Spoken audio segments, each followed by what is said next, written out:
Okay, we're going to be demonstrating how the Mega Meeting video conference program works. For me, I use this in my online group therapy practice. It's got a lot of different features. For example, well, I think the first, let me just say that Danny on the left does not want to be seen, which is some option we have available that he can have no image available.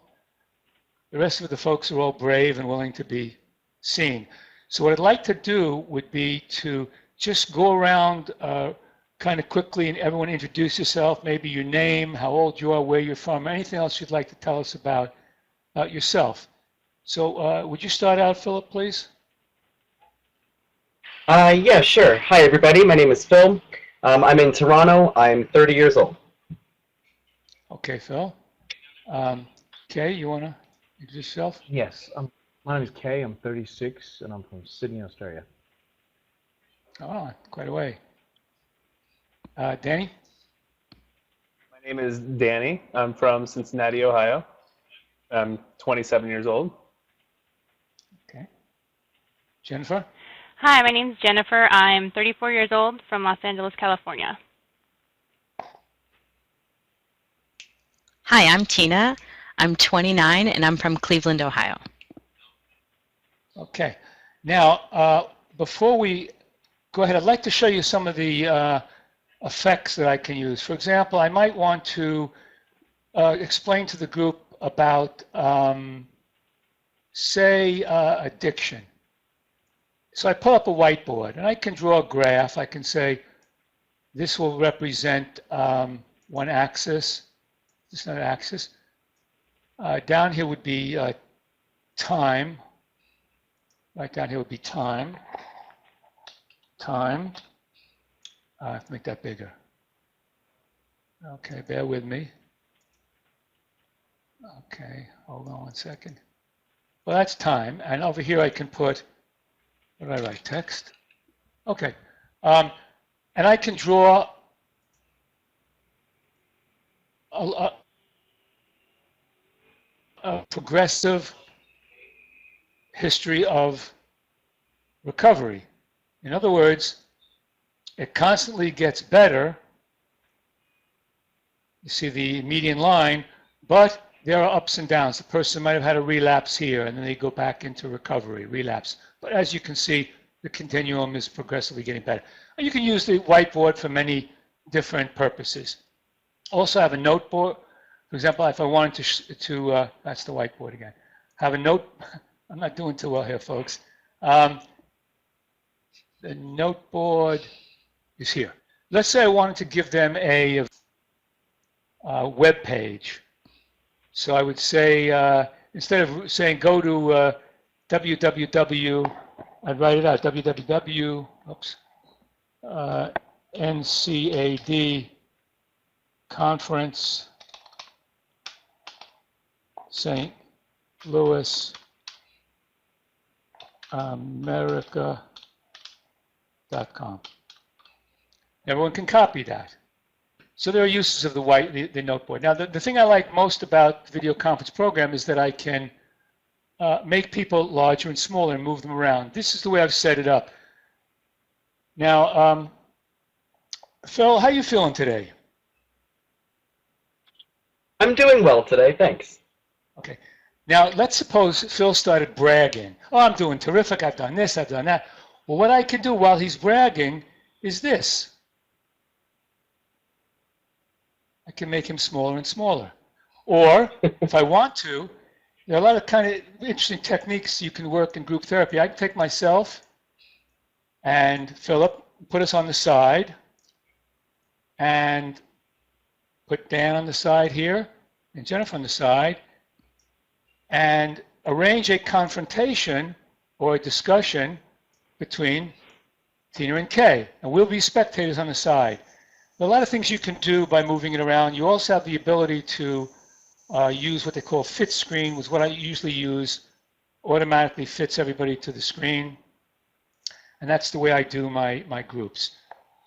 So that's about it. Oh yeah, there's one other thing. Let's suppose I wanted to tell Jennifer, let's say I wanted to tell Philip in a private chat to lower his microphone. I put the private chat and I go on lower mic. And I would send that to him. And only he would get that. Okay? And I could also have the ability down here to write a chat for everyone. See you Monday. And hit that. Everyone would see that. So those are some of the features that this program offers me. I'd like to give a little bit of attention to how the communication works. So maybe we can discuss something that's kind of a neutral. Let's see. You have animal crackers with you, I understand. Is that right? I'm sorry, I ate it all already. Ate all the animal crackers. Yeah? The question we need to debate is, can a person be a vegetarian and eat animal crackers? Good question. You see. And I'd open that to the open discussion if anyone would like to chime in on the group topic, which is, can a vegan or a vegetarian eat animal crackers? Is there a contradiction there? What are the ingredients? I say yes, considering it's made of flour and sugar and. I say no. If they eat anything that has a face on it, then they're eating animal crackers with a face. Can you give us an example of what kind of animals you have in that box? There's like a tiger and a sheep and an elephant and goose, you name it, they're there. But none of them are made of meat. I was going to chime in. I think it's okay considering they're not real animals, Tina. They have a face, Phil. Or do they? Now, when you eat them, do you eat the head first? You bite the head off? Interesting. I usually go for the legs. Now, here's an interesting question I would have for the group. If you're eating an animal cracker, what are you modeling or presenting for your children if they be there? Well, they actually started eating it first. So I'm eating what they left behind.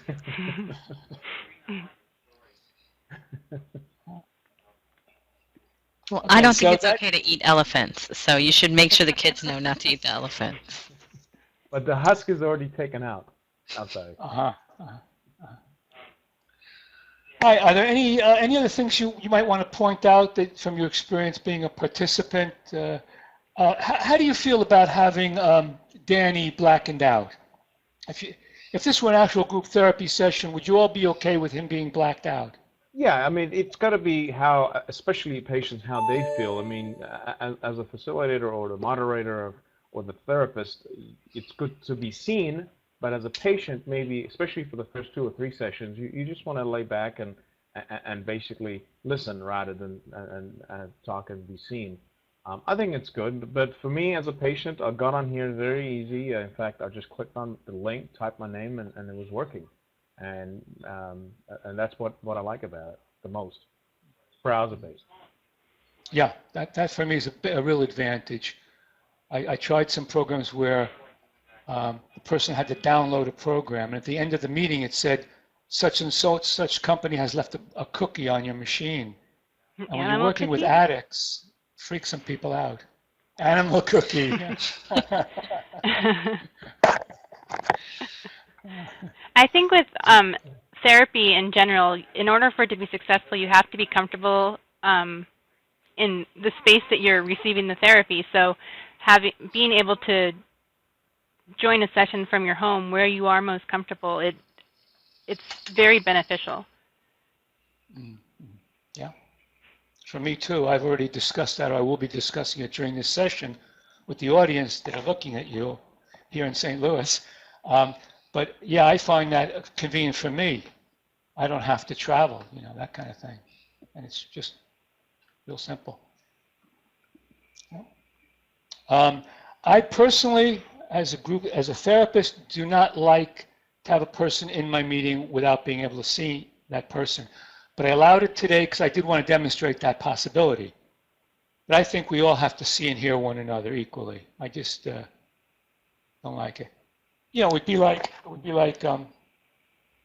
running the group like this for you, or putting Jennifer down here in the corner. How would you feel about that, Jennifer? Everyone look at me.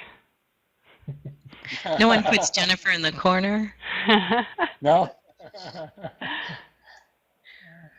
If I could chime in a Philip- bit here, Yeah, please. I would say that one of the benefits actually of having the ability to have the no image available, maybe for your first session or two, till you get a comfortable, zone with your therapist or whomever you're talking to, and then maybe a couple sessions down the line, turn your camera on. People can put a face to the voice and the name, and I think that would be probably one of the best parts about it. Well, I'd certainly be interested to hear from the participants at this Congress today, this convention, what they think about it. If you folks out there were in my place, how would you feel running this group online with having someone not visible? I can understand the desire to not be on camera, especially for the first session or so. I myself am quite shy and seldom turn my camera image on very often, and so I can understand having that wall up, if you will, especially with the group of people we don't necessarily know, and it's just one thing to think about. If we were in a group in a room together, though, we wouldn't be able to hide. So that's kind of I think what you're trying to say, Dr. Trotsky, right? Yeah. I wouldn't. It would be like having someone coming in with a paper bag on their head for the group session. You miss the expressions. I got a message. That's a great point. Thank you, Tina. And Philip likes having the chat function available. Yeah, that's I lost my track because you distracted me with my with my public chat there. But yeah, there are many advantages, and I think at this point we'll kind of close it out. Let me just do one other thing, and that is, if I may, Dan, can I kick you out? Would that be okay with you, Dan, if I kick you out? Sure. Yeah, no problem. I just want to demonstrate. So let's say Dan starts to get abusive. I can very, very simply go over here to the host options, kick attendee, find Dan, and kick him out. Bye, Dan. See? That good. Now I feel more comfortable as a therapist being able to see everybody. But that's my own bias. We're going to be discussing that after I finish showing this clip. That's about it, I think. Those are the features I want to show, and I think you've all gotten a good idea of how it works. I certainly appreciate you all taking the time from your locations to come on tonight and to help us with this presentation. So I'll say good night to everybody. Thank you for coming. Appreciate it. All right. Bye. Thank you. Take care. Thanks, everyone.